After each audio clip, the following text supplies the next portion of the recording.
राधे राधे। जय जय श्री राधे। श्री हरिवंश राधा वल्लभ लाल की जय हो। सभी संतों हरिभक्तों की जय हो। पूज्य गुरुदेव महाराज की जय हो। युगल जोड़ी सरकार की जय हो। हमारे ठाकुर जी महाराज की जय हो। हमारे प्यारे कृष्ण कन्हैया लाल की जय हो। जय श्री राधे। श्री हरिवंश।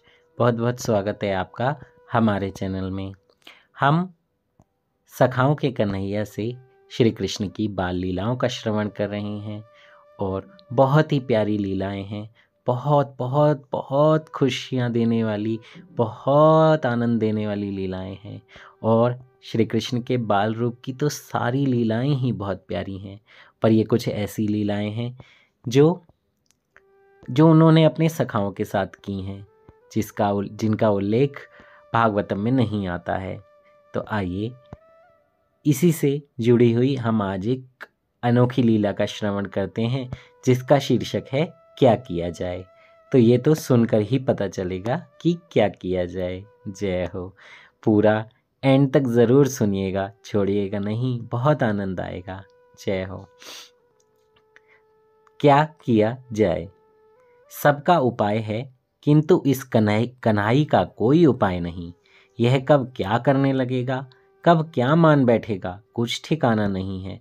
अब इसका भी कोई उत्तर है कि यह किसी को कहने लगे कि तू थक गया है, अथवा किसी के साथ उलझ जाए, तुझे भूख लगी है। कोई कितना भी कहे कि वह थका नहीं है और भूखा नहीं है, किंतु यह शाम किसी की सुनता भी है।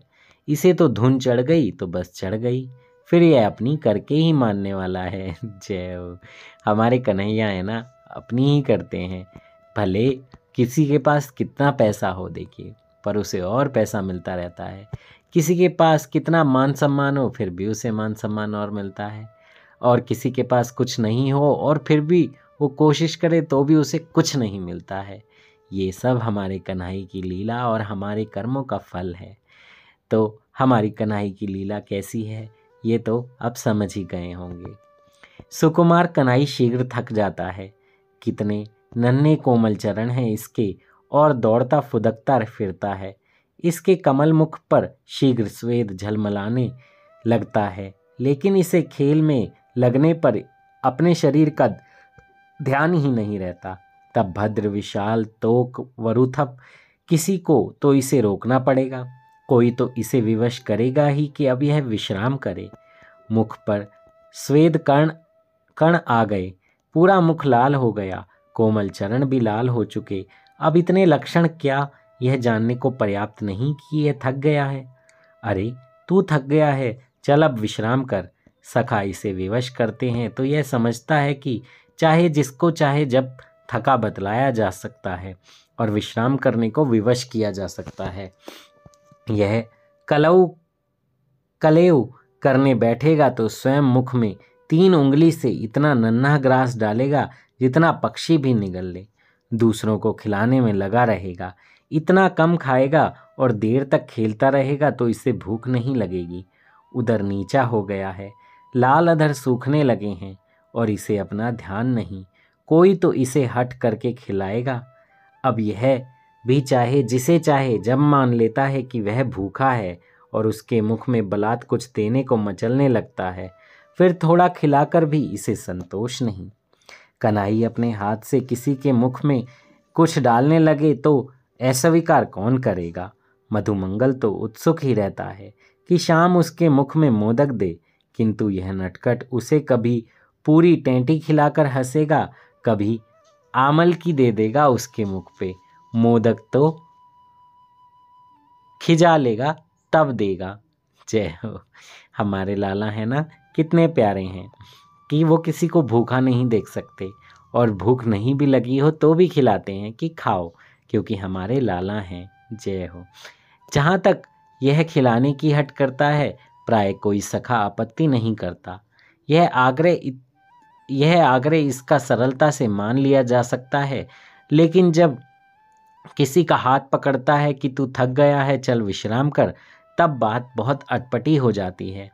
किसी भी सखा को प्रिय नहीं कि वह श्याम सुंदर के करों से रचित किसले शैया पर पैर फैलाकर लेटा रहे और यह सुकुमार कमल पत्र लेकर व्यजन करता थकता रहे। यह काम तो केवल दाऊ दादा कर सकता है और उसी को शोभा देता है। कन्हई उसके चरण दबाने लगता है तो उसे भी संकोच तो होता ही है। वह हाथ पकड़कर छोटे भाई को अपने समीप लेटे रहने का आग्रह करने लगता है। इसका भी तो ठिकाना नहीं है कि यह सखा को स्वनिर्मित सुमन शैया पर लिटाकर व्यजन ही करेगा। व्यजन करे, समीप बैठकर कुछ गुनगुनाए तो किसी प्रकार सहा जा सकता है, लेकिन यह तो कर ही नहीं। पद दबाने भी बैठ जा सकता है। इसके पाटल दल सुकुमार कर किसी के कठोर पद दबाने योग्य हैं। आज भद्र सचमुच कुछ श्रांत हो गया। एक बछड़ी दूर निकल गई गायों के यूथ से। बेचारा अर्जुन कब से गाय घेर रहा था। भद्र बिना किसी से कहे लकुट लेकर उस बछड़ी को लौटाने गया। चंचल बछड़ी दौड़ पड़ी। भद्र को उसके पीछे दौड़ना पड़ा।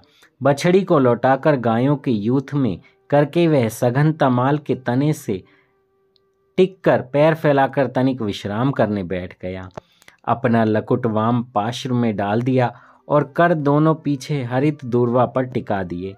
भद्र दूसरे सखाओं से दूर एक ओर इस तमाल के नीचे इसलिए बैठा है कि किसी का ध्यान न जाए कि वह थक गया है, कोई उसके लिए व्यर्थ चिंता न करे। तनिक देर में वह उठकर सखाओं के साथ खेलने में लग जाएगा। पता नहीं कन्हई ने कैसे देख लिया। जय हो जय हो। इनसे कोई बच सकता है? 2 आँखों की भी 4 आँखें हैं उनकी तो। जय हो। तमाल के पीछे से आया, छिपा दुपकता और भद्र के दाहिने पैर के समीप बैठकर पैर दबाने लगा। भद्र को ना यह उठने दे सकता और ना पैर सिकोड़ने दे सकता। हठ पर आ गया।